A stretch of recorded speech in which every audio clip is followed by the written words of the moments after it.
और आप सभी साथियों, खासतौर से महिला साथियों, हम लोग जो है आज जो गोष्ठी कर रहे हैं, आगे यहाँ सामने लिखा हुआ, आप सभी लोग एक पढ़ रहे हैं, जो पढ़े लिखे हैं, शायद यही कोई ऐसे होने जो न पढ़ता है।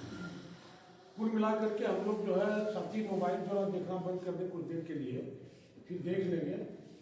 तो हम लोग रूसी समाजवादी क्रांति पर, यहाँ हेडिंग है अक्टूबर समाजवादी क्रांति, अक्टूबर समाजवादी क्रांति पर यह गोष्ठी कर रहे हैं, यानी एक दूसरे को सुना रहे हैं, एक दूसरे से सुन रहे हैं, कुछ समझा रहे हैं, कुछ समझ रहे हैं।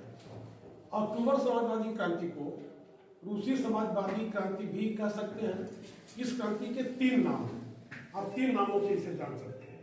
एक तो अक्टूबर समाजवादी क्रांति, दूसरे रूसी समाजवादी क्रांति, और फिर केवल रूसी क्रांति कहेंगे तो भी काम चलेगा, क्योंकि अक्टूबर समाजवादी क्रांति इतनी बड़े पैमाने की क्रांति थी, उसने दुनिया पर खासतौर से मजदूरों मेहनत कशों की लड़ाइयों पर इतना ज्यादा असर डाला कि जब रूसी क्रांति हम बोलते हैं तो उसका आशय ही होता है रूसी समाजवादी क्रांति, यानी अक्टूबर समाजवादी क्रांति। हालांकि जैसा हमारे साथी पाल जी बोल रहे थे कि अक्टूबर समाजवादी क्रांति से पहले 1917 में फरवरी में भी एक क्रांति हुई थी, उसे फरवरी क्रांति कहते हैं। लेकिन फरवरी क्रांति के कुछ ही दिनों बाद, आप समझ सकते हैं, रूसी कैलेंडर के हिसाब से 25 अक्टूबर 1917 को यह क्रांति हुई, जिस क्रांति के बाद वहां के पूंजीपतियों, वहां के जमींदारों की सत्ता खत्म कर दी गई। वहां के पूंजीपतियों और वहां के जमींदारों का राज खत्म कर दिया गया। उस समय राजा था जार नाम का, जार निकोलस द्वितीय पूरा नाम था उसका, जार था राजा। उसकी हुकूमत खत्म कर दी गई और मजदूरों किसानों की हुकूमत वहां कायम हुई। मजदूरों किसानों ने अपनी पार्टी की अगुवाई में वहां हुकूमत कायम कर लिया। दोनों बात कर सकते हैं, यानी रूसी कम्युनिस्ट पार्टी की हुकूमत का मतलब ही था कि मजदूरों किसानों की वहां हुकूमत कायम हुई। अब यह देखना है, साथियों ने जो है अलग अलग एंगल से, अलग अलग दृष्टिकोणों से अपनी बात रख लिया है। और सत्य है कि जैसा कि आप लोगों के सामने जो है कई बातें सारी आ गई, वो ये कि किस परिस्थिति में रूसी क्रांति हुई, रूसी क्रांति की पृष्ठभूमि क्या थी, कौन सी विचारधारा रूसी क्रांति की अगुवाई कर रही थी, किस विचारधारा की अगुवाई में, किस विचारधारा को, किस सिद्धांत को अपना मार्गदर्शक सिद्धांत मानकर, यानी रास्ता दिखाने वाला सिद्धांत मानकर वहां के मजदूर किसान एकजुट हुए और रूसी कम्युनिस्ट पार्टी की अगुवाई में क्रांति किए। यह सब चर्चा हुई है। फिर उस क्रांति का दुनिया पर क्या असर पड़ा, रूस पर तो असर पड़ा ही, दुनिया पर क्या असर पड़ा, दुनिया की मजदूरों किसानों की लड़ाइयों पर क्या असर पड़ा, दुनिया के अलग अलग हिस्से के लोगों की लड़ाइयों पर क्या असर पड़ा, इन सब पर व्यापक चर्चा हुई है और साथ ही तमाम एंगल से बातचीत की है। अब सवाल इस बात का है कि हम लोग जो है रूसी समाजवादी समाज पर, रूसी समाजवादी क्रांति पर चर्चा ही क्यों कर रहे हैं। वो तो इतिहास की बात हो गई, लेकिन चर्चा क्यों कर रहे हैं? असल में होता यह है, इतिहास का अध्ययन, इतिहास को पढ़ना, समझना और फिर इतिहास से निकलने वाले सबक को, उससे हम जो सीखते हैं इतिहास से, उसे सीखकर लोगों में जो है जाना और यह बताना कि हम इतिहास क्यों जानना चाहते हैं, इतिहास क्यों पढ़ना चाहते हैं, खासतौर से क्रांतियों का इतिहास क्यों पढ़ना चाहते हैं, इंग्लैंड की क्रांति का इतिहास क्यों पढ़ना चाहते हैं, हम जो है अमेरिकन क्रांति का इतिहास क्यों पढ़ना चाहते हैं, हम फ्रांसीसी क्रांति का इतिहास क्यों पढ़ना चाहते हैं, हम रूसी या चीनी क्रांति का इतिहास क्यों पढ़ना चाहते हैं, हम भारत के किसान आंदोलनों के बारे में क्यों जानना चाहते हैं, हम हिंदुस्तान के नक्सलवादी आंदोलन को क्यों समझना चाहते हैं, हम दुनिया भर के, खासतौर से अपने देश के मजदूरों मेहनत कशों किसानों के समय समय पर उभर जाने वाले आंदोलनों को क्यों जानना चाहते हैं। बहुत साफ बात है कि जब हम इतिहास को खंगालते हैं तो उससे हम सबक लेना चाहते हैं, उससे सीखना चाहते हैं। अतीत में मजदूरों मेहनत कशों द्वारा, किसानों द्वारा लड़ी गई लड़ाइयां क्यों हारी गई, अत्याचार और जुल्म के खिलाफ, गैर बराबरी के खिलाफ, शोषण के खिलाफ, उत्पीड़न के खिलाफ लड़ी गई लड़ाइयां क्यों हारी गई, महिला उत्पीड़न के खिलाफ हो, चाहे आदिवासियों के उत्पीड़न के खिलाफ लड़ी गई लड़ाइयां हो, चाहे अल्पसंख्यकों के खिलाफ लड़ी गई लड़ाइयां हो, सांप्रदायिकता के खिलाफ लड़ी गई लड़ाइयां हो, तमाम लड़ाइयों में हम क्यों असफल हुए, क्यों सफल हुए, इन दोनों का विश्लेषण करने के बाद इन चीजों को अच्छी तरह समझ लेने, खंगाल लेने के बाद ही हम आगे की लड़ाई को बेहतर ढंग से लड़ सकते हैं। पिछली लड़ाइयों में जो गलतियां हुई हैं उनसे सीखना होता है और पिछली लड़ाइयों को हमने जिस तरीके से जीत हासिल किया है लड़ाइयों में उसे सीखना होता है। इस लिहाज से अक्टूबर समाजवादी क्रांति को, रूसी समाजवादी क्रांति को समझने की जरूरत है। कुछ बातें आई हैं, मुझे लगता है कि मैं खुद भी बचूंगा दोहराव से। जो बातें कह दी गई है उनमें से अधिकांश बातों को मैं नहीं दोहराऊंगा, लेकिन किसी खास महत्वपूर्ण बात को दोहराना, उसको थोड़ा और फैला लेना जो है ठीक होता है। और मैं समझता हूं कि इसमें मौजूद जो है दो तरह के साथी हैं। कुछ साथी ऐसे हैं जो तमाम शुरुआती चीजें जानते हैं, मार्क्सवाद लेनिनवाद क्या है जानते हैं, माओ विचारधारा क्या है जानते हैं, द्वंद्ववाद क्या है जानते हैं, ऐतिहासिक भौतिकवाद क्या जानते हैं, समाज कैसे कैसे एक मंजिल से दूसरी मंजिल में पहुंचा यह जानते हैं, समाज कैसे एक अवस्था से दूसरी अवस्था में पहुंचा है जानते हैं। बोल के भी गए हैं कि पहले जो हमारे पुरखे कबीलों में रहते थे जंगलों में, और हालत इतनी खराब थी कि शुरू में जो पेड़ों पर रहते थे, बल्कि जंगलों में भी ज्यादातर समय पेड़ों पर रहते थे, क्योंकि जंगली जानवरों से डरते थे और जीने के लिए जो है वो वनस्पतियों पर निर्भर करते थे और पानी पर। हवा तो खैर मिली नहीं थी, तो पत्तियां खाते थे, फूल खाते थे, फल खाते थे, और जंगली जानवरों की डर से नीचे नहीं उतरते थे मारे डर के मारे। जब आग की खोज हो गई, आग जलाना हमारे पुरखे जान गए, तब वो नीचे आए, क्योंकि वो ये देख लिए कि आग जलती है तो जानवर भाग रहे। अब समझ में उनको आ गया कि आग जलाना है। जलते उन्होंने देख लिया था, जोर का तूफान आया, एक पत्थर का टुकड़ा दूसरे पत्थर से टकराया, चिंगारी निकली, बगल में रखी हुई सूखी पत्तियां टहनियां जल उठी और जंगली जानवर भागना शुरू कर दिए। ये देख लिया था उन्होंने, तो फिर वो नीचे उतरने की हिम्मत किए, पत्थर उठाए, दूसरे पत्थर को मारे, चिंगारियां उठी, बगल में जो सूखी टहनियां पत्तियां रखे थे वो लोग, आग लग गई, जानवर भागे, तब नीचे आए, आग जला के। आग जला लेते थे, जानते थे कि अब जानवर यहाँ नहीं आएंगे, तो नीचे उतरे, जिंदगी थोड़ी आसान हुई, लोग शिकार करने लगे। अब जो है वनस्पतियों के साथ साथ शिकारों पर भी निर्भर हो गए। मैं वापस अपनी बात पाता हूँ। कुल मिला के कबीलाई समाज में धीरे धीरे कबीले के सरदारों के पास धन इकट्ठा हुआ और तब जो है वो सरदार बन गए और वहां से निजी संपत्ति यानी अपना अपना मालिकाना, ये तेरा मेरा शुरू हो गया। और तब समाज जो है बदल गया, जो है वर्गीय समाज में वर्ग बन गए। कुछ लोग दूसरे लोगों को सताने लगे, दूसरों की मेहनत को लूटने लगे, और कुछ लोग मजबूर हो गए अपनी मेहनत को लुटवाने के लिए। और तब जैसा कि साथियों ने चर्चा किया है कि समाज ऐसे ऐसे आगे आते हुए पूंजीवादी व्यवस्था तक पहुंचा, फिर समाजवादी व्यवस्था तक पहुंचा। आज भले दुनिया में जो है कहीं समाजवादी व्यवस्था नहीं रह गई है, दुनिया के कुछ लोगों के अनुसार जो अभी भी कुछ देशों में कम्युनिस्टों की सरकारें हैं, लेकिन क्रांतिकारी कम्युनिस्ट पार्टियां, क्रांतिकारी कम्युनिस्ट ग्रुप और जो है मार्क्सवादी लेनिनवादियों के अनुसार जो है दुनिया में आज कहीं भी कम्युनिस्ट पार्टी की, क्रांतिकारी कम्युनिस्ट पार्टी की हुकूमत नहीं है। अगर है भी तो संशोधनवादी कम्युनिस्ट पार्टी की हुकूमत है। दोस्तों, रूसी क्रांति से यानी अक्टूबर समाजवादी क्रांति से जो मुख्य बात समझना है हमें, वो यह समझना है, चर्चा ही इसीलिए हो रही है, यहाँ बैठे हुए लोग चाहे जितनी कम है, कुछ ऐसे बहुत गंभीर किस्म के साथी, बहुत शक्ति साथी किसी मजबूरी में आ नहीं पाए, बहुत व्यस्त सीजन चल रहा है खेती बाड़ी का, शादी विवाह वगैरह का समय नहीं निकाल सके, लेकिन जो लोग भी मौजूद हैं वो इसमें तमाम सारे लोग जो है दो संगठनों की ओर से गोष्ठी आयोजित की गई है और तमाम सारे लोग जो है वर्षों से लगे हुए हैं और बिना हताश निराश हुए लगे हुए हैं। तो उसका कुछ कारण है। जिन लोगों की क्रांतिकारी चेतना इस सीमा तक पहुंच गई है कि पूंजीवादी व्यवस्था को खत्म किए बिना, निजी मालिकाने को खत्म किए बिना जो है गरीबी से छुटकारा पाना संभव नहीं है, बेकारी से छुटकारा पाना संभव नहीं है, महंगाई से छुटकारा पाना संभव नहीं है, बलात्कार से छुटकारा पाना संभव नहीं है, आत्महत्या और हत्या से छुटकारा पाना संभव नहीं है। जो लोग इस बात को समझ गए वो वर्षों से लड़ रहे हैं और बिना थके हारे लड़ रहे हैं।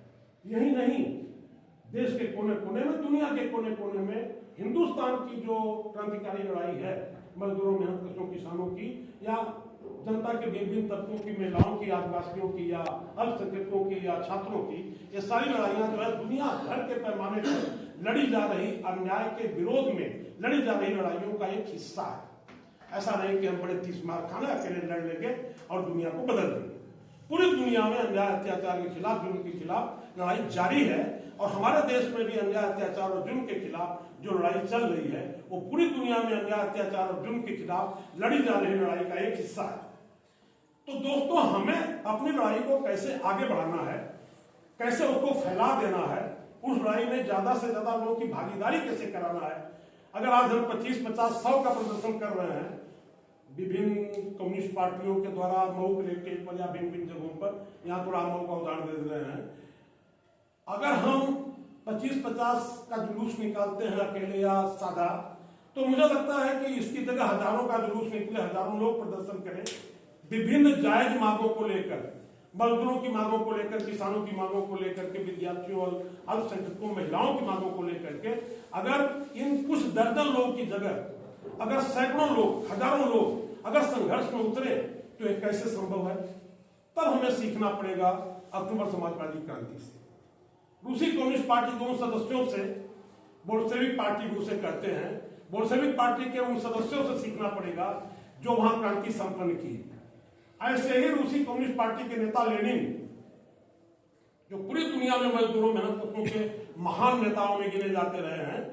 हम लोग जब ये गोष्ठी कर रहे हैं तो हमें जानना पड़ेगा कि मार्क्स, एंगेल्स, लेनिन, स्टालिन, माओ, ये 5 महान नेता हैं जो पूरी दुनिया के मजदूर वर्ग के महान नेता हैं और दुनिया भर के विभिन्न जातियों के, विभिन्न नस्लों के, अलग अलग भाषा बोलने वाले मजदूर जो समझदार हैं, जो थोड़ा पढ़ते लिखते हैं अपनी विचारधारा के बारे में कि कैसे मजदूर क्रांति होगी, मजदूर वर्ग की विचारधारा क्या कहलाती है, तो वो जानते भी हैं इस बात को कि मजदूरों के नेता पूरी दुनिया के पैमाने पर मार्क्स हैं, एंगेल्स हैं, लेनिन, स्टालिन और माओ महान नेता है 5।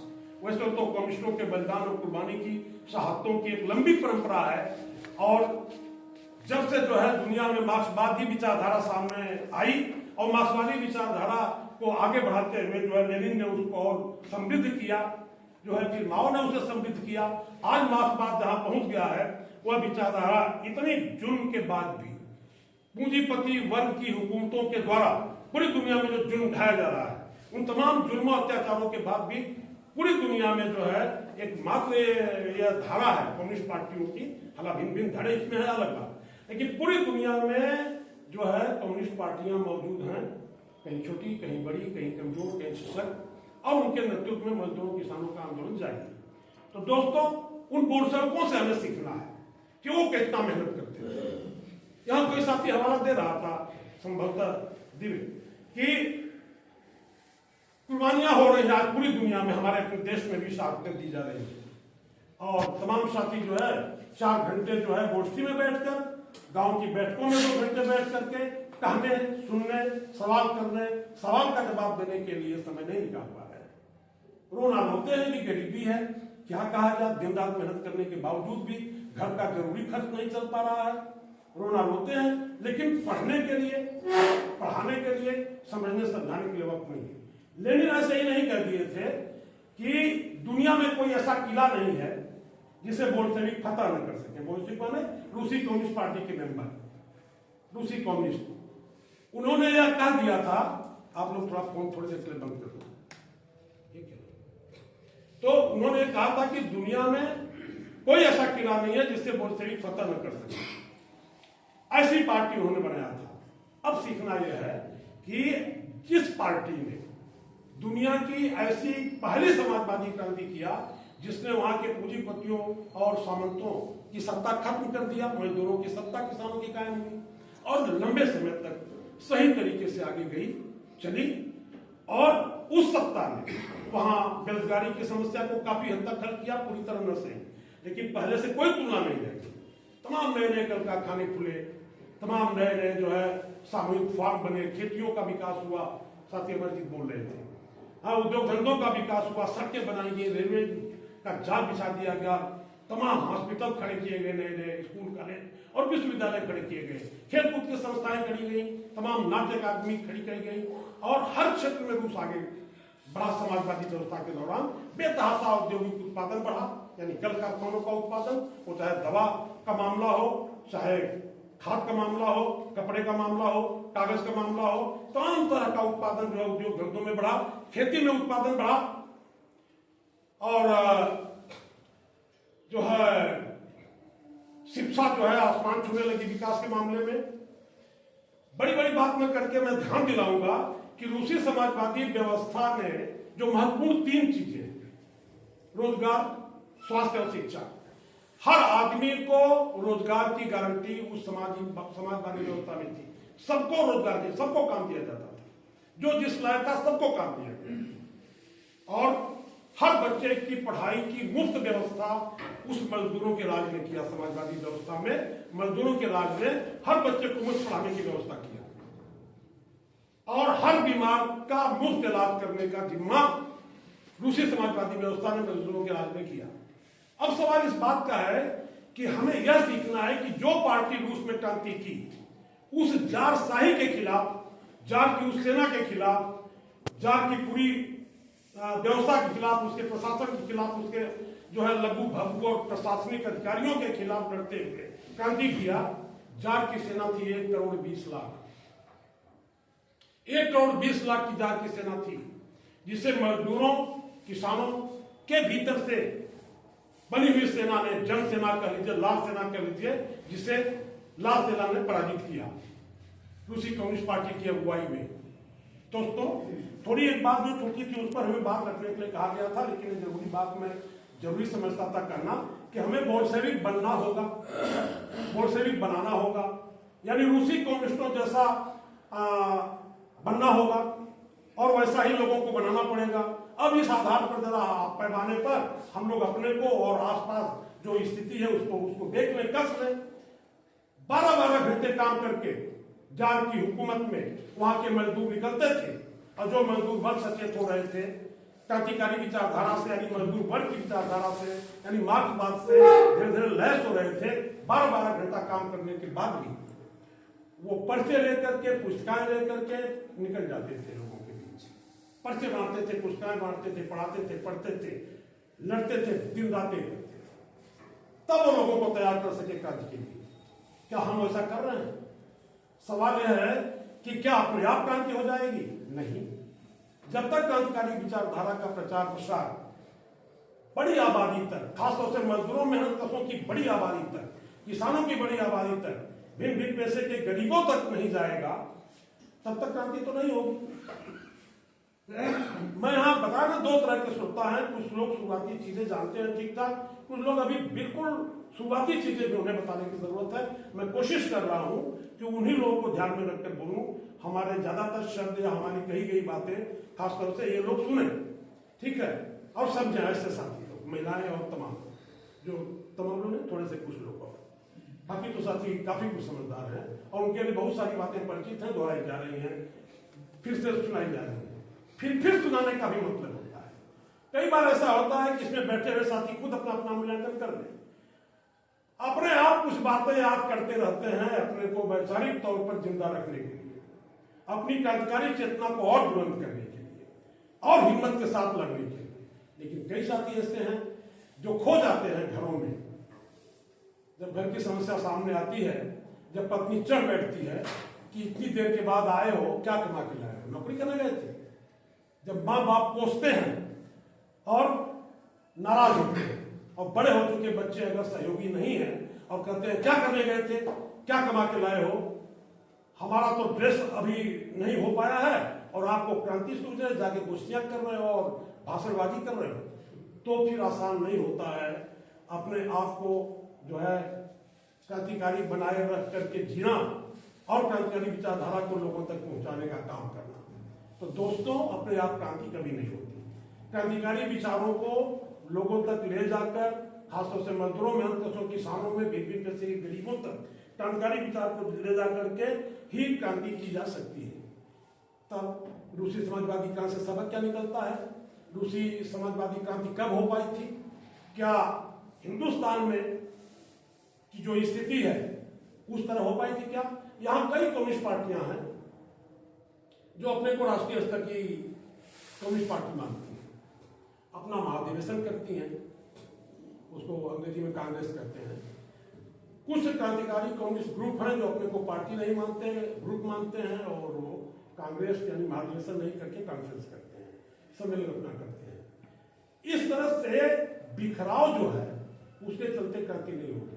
महसूस किया जा रहा है कि एका की जरूरत है, ठीक है, लेकिन एका भी जो है सैद्धांतिक मतभेदों के मौजूद रहते नहीं हो सकती। सैद्धांतिक मतभेद जब तक हल नहीं किए जाएंगे तब तक एका कैसी? विचारधारा सिद्धांतों में जो फर्क है उस पर बहस करके वैचारिक संघर्ष चला के उसे जब तक हल नहीं करेंगे और हल करने के बाद जब तक एकता नहीं बनाएंगे, वह एकता अवसरवादी एकता होती है। और कम्युनिस्ट पार्टियों के बीच सैद्धांतिक मतभेद सुलझाए बिना की गई अवसर एकता वो कम्युनिस्ट आंदोलन को, मजदूर वर्ग के आंदोलन को नुकसान नहीं पहुंचाती। मैं समझ रहा हूं यहाँ मतलब जो मैं बात कर रहा हूं एक ओवरऑल समग्रता में बात कर रहा हूं, क्योंकि कुछ बात आई है उस पर अलग से भी बात की जाएगी साथियों से मिलजुल के। तो एक बात तो यह है कि रूसी कम्युनिस्ट पार्टी राष्ट्रीय स्तर की पार्टी थी और राष्ट्रीय स्तर की, आप लोग क्या फोन कुछ देख रहे हो क्या पीयूष सर हो आपके साथ वाला? तो फिर थोड़ा एकाग्र हो बच्चे। और राष्ट्रीय स्तर की कम्युनिस्ट पार्टी का गठन किए बिना, राष्ट्रीय स्तर की क्रांतिकारी कम्युनिस्ट पार्टी बनाए बिना कोई क्रांति नहीं हो सकती। रूसी क्रांति से, रूसी समाजवादी क्रांति से, अक्टूबर समाजवादी क्रांति से सबक निकलता है। रूसी समाजवादी क्रांति के ठीक पहले मतलब कुछ ही पहले जो है वहां राष्ट्रीय स्तर की कम्युनिस्ट पार्टी का गठन हो जो रूस की परिस्थितियों को ठीक से समझ सके और रूस की परिस्थितियों को, वहां की खेती बाड़ी उद्योग धंधों की हालत को, वहां की जनता की सोच को, किसानों मजदूरों की सोच को ठीक से समझे और लड़ाई का कोई रास्ता ठीक से निकाल सके। इसके लिए 23 ग्रुपों के 2-2 प्रतिनिधियों को एक जगह इकट्ठा किया गया था लेनिन की कोशिश पर, लेनिन की पहलकदमी पर, और लंबी बहस चली थी। उस पर लेनिन की एक किताब भी है, एक कदम आगे 2 कदम पीछे। मुझे लगता है कि जिनको ज्यादा दिलचस्पी है कि जो है कम्युनिस्ट आंदोलन में जो अलग अलग सोच होती है, अलग अलग धारा होती है, उसके पीछे क्या कारण होता है, उसको हल कैसे किया जाना चाहिए, उस बहस को देखना चाहिए समय निकाल के, अगर संभव हो पढ़ना तो। एक कदम आगे 2 कदम पीछे। तो दोस्तों एक तो यह है कि क्रांति के लिए जरूरी है कि राष्ट्रीय स्तर की क्रांतिकारी कम्युनिस्ट मौजूद है, राष्ट्रीय स्तर की क्रांतिकारी कम्युनिस्ट पार्टी मौजूद है, नंबर 1। नंबर 1 कि उस राष्ट्रीय स्तर की क्रांतिकारी कम्युनिस्ट पार्टी जब बोल दिया तो अगली बात उसमें आ गई कि उसके पास जो है एक क्रांतिकारी सिद्धांत हो। क्रांतिकारी सिद्धांत के बिना कोई क्रांति नहीं हो सकती। मजदूर वर्ग की मुक्ति स्वयं मजदूर वर्ग का काम है। यानी मजदूर वर्ग अगर आजादी चाहता है अत्याचार से, जुल्म से, गैर बराबरी से, शोषण से, उत्पीड़न से, तो फिर वो वही अपने आप को मुक्त कर सकता है। मजदूर वर्ग की मुक्ति स्वयं मजदूर वर्ग के हाथ में है, स्वयं मजदूर वर्ग का काम है। तो विशेष रूप से मजदूरों की एकजुटती बनती है, उनका कर्तव्य बनता है कि वो आपस में अपने को एकजुट करें और फिर किसानों से सहयोग लें और अन्य तत्वों से भी वो सहयोग लें। इसके बिना जो है कार्य संभव नहीं है। तो कुल मिलाकर के जो मुख्य सबक निकलता है उसने बातें किया, जिसमें जो अगर बिंदुवार बात करें तो राष्ट्रीय स्तर के क्रांतिकारी कम्युनिस्ट पार्टी का बनाया जाना जरूरी है। एक सवाल यहाँ आ सकता है बैठे हुए कुछ लोगों में, ये क्या है, तो बड़ी बड़ी बातें हैं, हम लोगों के बस का है राष्ट्रीय स्तर की क्रांतिकारी कम्युनिस्ट पार्टी का गठन कर ले। अरे भाई सभी के प्रयास से, एक एक के प्रयास से, एक एक जगह के प्रयास से जो है राष्ट्रीय स्तर की क्रांतिकारी कम्युनिस्ट पार्टी का गठन होगा, ठीक है। राष्ट्रीय स्तर की क्रांतिकारी कम्युनिस्ट पार्टी का गठन संघर्षों से होकर गुजरेगा। और आज हिंदुस्तान में जो संघर्ष हो रहे हैं, जैसे किसान आंदोलन 26 नवंबर 2020 में शुरू हुआ, उसने जो है धीरे धीरे राजनीतिक शक्ल ग्रहण करना शुरू कर दिया। शुरू में उस आंदोलन ने केवल किसानों की मांगे उठाया, बाद में हुआ आंदोलन, उस आंदोलन के कुछ नेताओं को सूझा कि मजदूरों की भी मांग उठाई जाए, और फिर तमाम किसान संगठनों के नेताओं ने फिर प्रयास किया कि मजदूरों की भी मांग जो है किसान संगठनों द्वारा उठाई जाने लगी। फिर मजदूर भी उस लड़ाई में किसान आंदोलन को सहयोग करने लगे, और फिर किसान आंदोलन में लगे हुए सारे किसान संगठन भले ही नहीं, लेकिन कुछ किसान संगठन, उनके नेता फिर मजदूरों के संघर्ष को भी सहयोग देना शुरू किए। अभी जो है श्रम कानूनों को परसों जो है लागू करने का जो है वो एक तरह से केंद्र सरकार द्वारा अध्यादेश जारी हो गया। अभी चर्चा इसमें आ गई। मैं यही कहना चाहूंगा कि इस समय एक अच्छी चीज दिखाई दे रही है, वो भले अभी शुरुआती स्टेज में है, चरण में है, कि तमाम किसान संगठन, सारे के सारे किसान संगठन बनेंगे, लेकिन तमाम किसान संगठन और तमाम ट्रेड यूनियन संगठन, जिसको केंद्रीय श्रमिक संगठन कहेंगे आप, तमाम जो है मजदूरों के संगठन, तमाम किसानों के संगठन एक दूसरे को सहयोग करके आपस में जो है यहाँ के पूंजीपतियों के राज के खिलाफ, यहाँ जो एकाधिकारी पूंजीपति वर्ग सब जो आता है, नहीं, बड़े पूंजीपतियों के राज के खिलाफ लड़ाई की ओर बढ़ रहे हैं। फांसीवाद जो शब्द आया है, तमाम साथियों के लिए जो है वो ऐसा शब्द होगा अनजाना सा, उसके बारे में नहीं समझते होंगे। कुल मिलाकर के फांसीवाद ऐसे समझिए कि फांसीवाद अत्याचार करने का, सताने का एक तरीका है। जिस तरीके से पूंजीपतियों की हुकूमत मजदूरों, किसानों को, जनता के भिन्न भिन्न हिस्सों को सता रही थी, सता करके अपनी बात मनवा रही थी, अपनी हुकूमत कर रही थी, अपनी योजनाएं लागू करवा रही थी, उससे नहीं जब काम चला और सताने का, जुल्म करने का, अत्याचार करने का, सताने, जुल्म करने, अत्याचार करने का, सताने, जुल्म करने, अत्याचार करने का और क्रूर तरीका अपना लिया गया और निर्दयता के साथ जो है सताने का काम शुरू किया गया, उसको फांसीवाद कहा गया। एक नया शब्द है। 1922 के पहले फांसीवाद शब्द जो है नहीं बोला जाता था राजनीति में, समाज में। सबसे पहले 1922 में इटली में फांसीवाद बोला गया। मैं बता चुका हूं कि किस परिस्थिति में बोला गया। वहां जो है जनता को, खासतौर से मजदूरों, किसानों को सताने का वहां की हुकूमत ने जो तरीका अपनाया उसे फांसीवाद कहा गया। 1933 में जर्मनी एक देश है इस दुनिया में, वहां जो है फिर हिटलर के रूप में फांसीवादी तौर तरीके, अगर बहुत जरूरी फोन है तो बाहर निकल कर रिसीव कर लीजिए, वरना बाकी चीजें बाद में देखिए। फोन भी पूंजीपतियों का दोस्त है, समग्रता में पूंजीपति वर्ग का, हुकूमत करने वालों का, समझ ना, मजदूरों, किसानों का दुश्मन है। उसका उपयोग करने की वजह हम लोग थोड़ा उसका दुरुपयोग न करें तो बेहतर है ना। खाली समय में पढ़ने लिखने, पढ़ाने, सुनाने, सुनने के बजाय जो है फोन पर बेमतलब की वीडियोस, गंदी संदी फूहड़ इधर उधर का देखना, ये जो है पूंजीपतियों के हक में जा रही है बात। अगर हमें मजदूरों को एकजुट करना है और क्रांति की ओर बढ़ना है तो हमें फोन का उपयोग करना चाहिए, उससे जानकारी हासिल की जाए और दुनिया भर की इधर उधर की चीजों से देखने से बचा जाए। तो कुल मिलाकर साथियों, बात यह है कि फांसीवाद में आ रहा था तो 33 में हिटलर, 33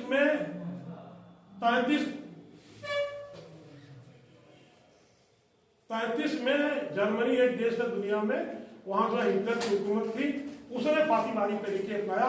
मतलब वही सताने का, जुल्म और अत्याचार करने का जो क्रूर से क्रूर, निर्दयी से निर्दयी तरीका अपनाया, उसे फांसीवाद कहा गया।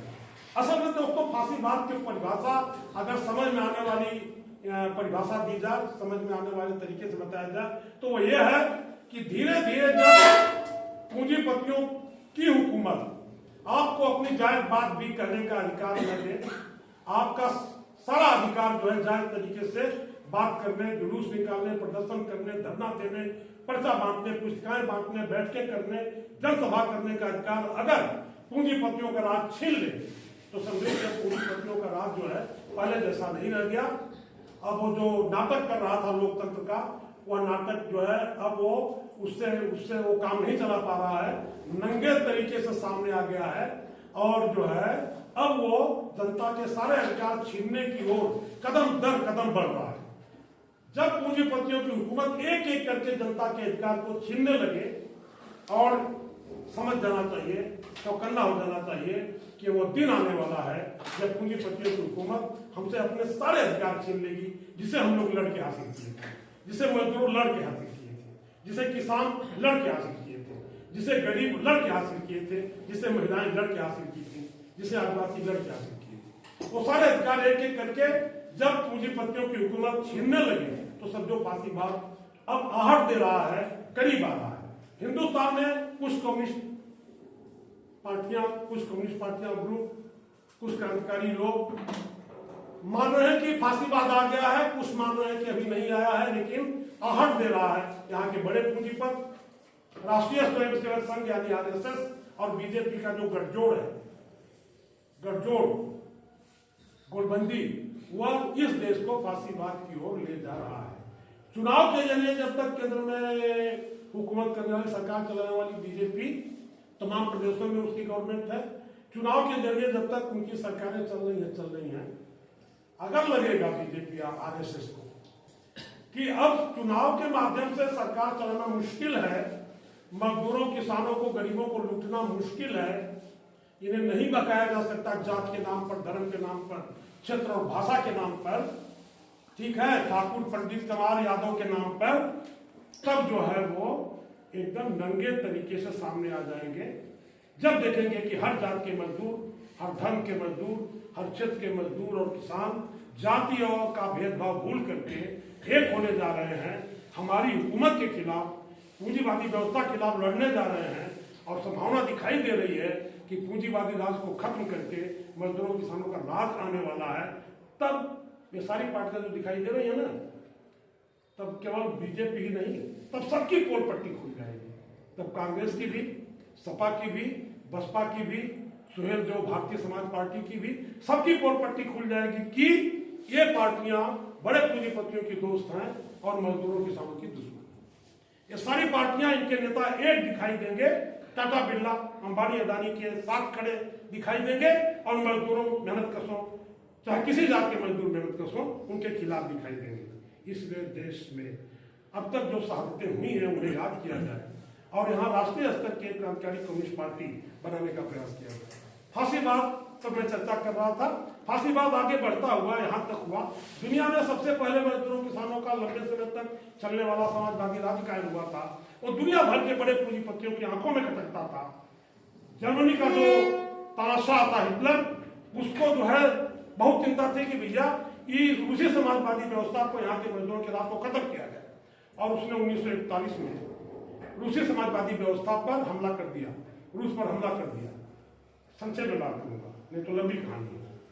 तो कुल मिलाकर के उस हमले के खिलाफ लड़ते हुए, क्योंकि मजदूरों को, किसानों को, वहां की आम जनता को लगता था कितनी बड़ी कुर्बानी देकर, शहादतें देकर के, मर के, घायल होकर के, भूखों रह करके तो हम लोग मजदूरों किसानों का राज कायम किए हैं, समाजवाद कायम किए हैं, तो इसे बचाना है। जिंदगी भले न रहे लेकिन समाजवादी राज कायम होना चाहिए। और लड़ाई में 2 करोड़ से ज्यादा मजदूरों के दुश्मन इतिहासकारों ने भी स्वीकार किया कि 2 करोड़ से ज्यादा लोग शहीद हुए, मरे हिटलर की फौजों के खिलाफ लड़ते हुए, जिसमें 35 लाख तपे तपाए रूसी कम्युनिस्ट पार्टी के कम्युनिस्ट सदस्य, रूसी कम्युनिस्ट पार्टी के तपे तपाए कम्युनिस्ट कामरेड लोग, 35 लाख लोग मरे।